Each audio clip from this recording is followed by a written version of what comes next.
మహాదేవ అందరికీ నమస్కారం. మనం కాశీ కథ చెప్పుకుంటున్నాం కదా. పైన కథలో ఏమైంది? సుబ్రహ్మణ్యేశ్వరుడు దగ్గర అగస్త్యుడు అడగటము, అగస్త్యుడు చెప్పడం ప్రారంభించటము. ఇప్పుడు ఆయన చెప్తున్నాడు. ఏమని చెప్తున్నాడంటే, అగస్త్యుడు చెప్తున్నాడు. ఇది ఎవరెవరికి చెప్తున్నాడంటే, శివుడు పార్వతికి చెప్తున్నది. అది అట్లాగే సులభంగా చెప్తాడు. మా నాన్న మా అమ్మకు చెప్తున్నది అని మొదలు పెడతాడు. శివుడు అమ్మవారికి చెప్తున్నాడు. ఎప్పుడు అది ఏ కల్పమో తెలియదు. కల్పాంతలు తిరిగిపోతూనే ఉంటాయి. ఆది కల్పాల్లోనే ఇది జరిగింది. ఇది కాశీనగరం అనేది తర్వాత వచ్చింది కాదు. ఎన్నో కృతయుగాలకు ముందు ఎప్పుడో వచ్చిన నగరం. కాబట్టి ఏ కల్పాలు లెక్క పెట్టలేము మనం. అంత నిశ్శబ్దంగా, అంత ప్రళయం వచ్చి అంత నిశ్శబ్దంగా ఉంది.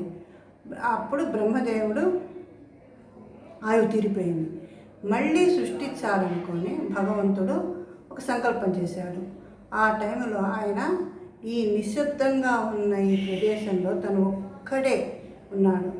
అప్పుడు ఈ సృష్టి కోసం ఒక శక్తిని తానే వ్యక్తపరుచుకున్నాడు. ఆ శక్తే అమ్మవారు. ఆ అమ్మవారు వచ్చిన తర్వాత వారిరువురు తెలియ సృష్టిని ప్రారంభించుదామనుకొని ప్రారంభించి అన్నీ సృష్టి చేస్తుంటారు. ఇంత సృష్టి అంతా అయింది. కాశీనగరం, ఈ నగరం ఏర్పరచుకున్నారు. తర్వాత సృష్టి చేశారు. సరే, ఈ నగర పాలన చేయాలి కదా ఎవరైనా ఒకరు. అప్పుడు విష్ణుమూర్తిని సృష్టించారు. విష్ణుమూర్తి వచ్చాడు.